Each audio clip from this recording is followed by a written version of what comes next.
જે અગાઉ એમના પર આક્ષેપ થયા હતા એના અકોર્ડિંગ જે જવાબો આપ્યા છે, શું કહેશો એના વિશે? અગાઉ અરજદારની અરજીનો તપાસ કરવામાં આવેલી. એમાં જે તપાસમાં તથ્યો જાણે આવ્યા એ મુજબ સરપંચમાં નોટિસ આપવામાં આવેલી હતી. નોટિસનો જવાબ આજરોજ સરપંચશ્રી દ્વારા અહીંયા રૂબરૂમાં રજૂ કરેલો છે. એ તારણ લઈ પછી આગળનો નિર્ણય કરવામાં આવશે. આવનાર સમયમાં જે અધિકારીઓ છે એમના તરફથી કેવા પ્રકારના પગલાં રહેશે? અધિકારીઓ વિશે તપાસની કાર્યવાહીમાં જે આક્ષેપો આવે છે ને એમની જે જવાબદારી બનતી હશે એ મુજબ એમનો ખુલાસો લઈને કાર્યવાહી કરવામાં આવશે. આ અંગે અધિકારીઓને કોઈના દ્વારા દબાણ એવું કંઈ આપવામાં?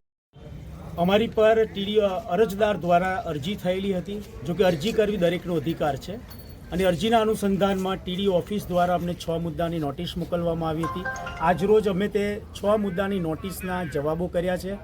એમાં એક મુદ્દો એવો હતો કે અમે સામાજિક ન્યાય સમિતિની મિટિંગ બોલાવતા નથી. વાસ્તવમાં સામાજિક ન્યાય સમિતિની મિટિંગ બોલાવવાનો અધિકાર સરપંચનો છે નહીં. સરપંચ એનો સભ્ય પણ નથી.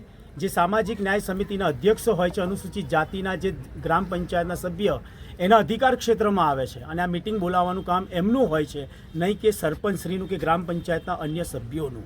એટલે અમે પહેલો એ જવાબ પણ અમે પૂર્ણ કર્યો છે. બીજો પ્રશ્ન અમારી પર એક એવો આક્ષેપ હતો કે નિસરા એની એક ધર્મશાળા હતું, જે ધર્મશાળા ઉપર એક હોલ બન્યો છે અને એ ધર્મશાળા જ્યારે તોડી ત્યારે એની જાહેર હરાજી કરેલ નથી. વાસ્તવમાં એ જ્યારે એમણે તપાસ કરી ત્યારે હું એવું માનું છું એ અધૂરી એમના દ્વારા તપાસ થયેલી છે. કારણ કે એ જાહેર હરાજી અમે કરી છે, એની પ્રેસ નોટ આપેલી છે.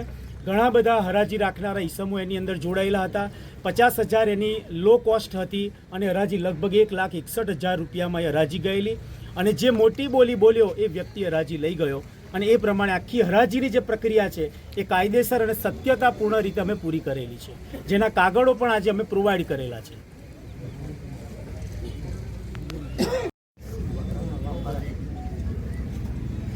વિજયસિંહ, આજ રોજ તમારો જવાબ આપવા આવ્યા છો, શું કહેશો? લોક કેન્દ્રિત અને સર્વાંગી વિકાસની વિચારધારા જ્યારે વહેતી હોય ત્યારે સંયુક્ત રાષ્ટ્રનો એક અભ્યાસ છે 2030 સુધીનો, અને એમાં ભારત સરકાર પણ પ્રતિબદ્ધ છે. જેના માટે નીતિ આયોગ, કેન્દ્રીય મંત્રાલયો, ગુજરાત સરકારના વિવિધ વિભાગો, પંચાયતી રાજની સંસ્થાઓ અને યુનાઇટેડ નેશન્સની એજન્સીઓ આ બધી કટિબદ્ધ છે આ વિકાસને ભરપૂર રીતે પૂર્ણ કરવામાં. અને અત્યારે 9 થીમ ઉપર GPDP જેને કહી શકાય, ગ્રામ પંચાયત વિકાસ ડેવલપમેન્ટ પ્લાન અનુસાર આ 9 થીમ ઉપર નિસરા ગ્રામ પંચાયત છેલ્લા 2 વર્ષથી કામ કરી રહી છે.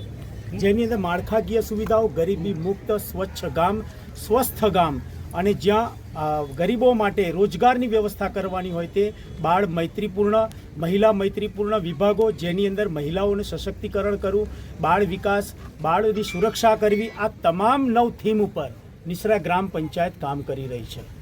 વિજયસિંહ, અગાઉ તમારા પર ઘણા આક્ષેપો થયા છે, એના વિશે શું કહેશો?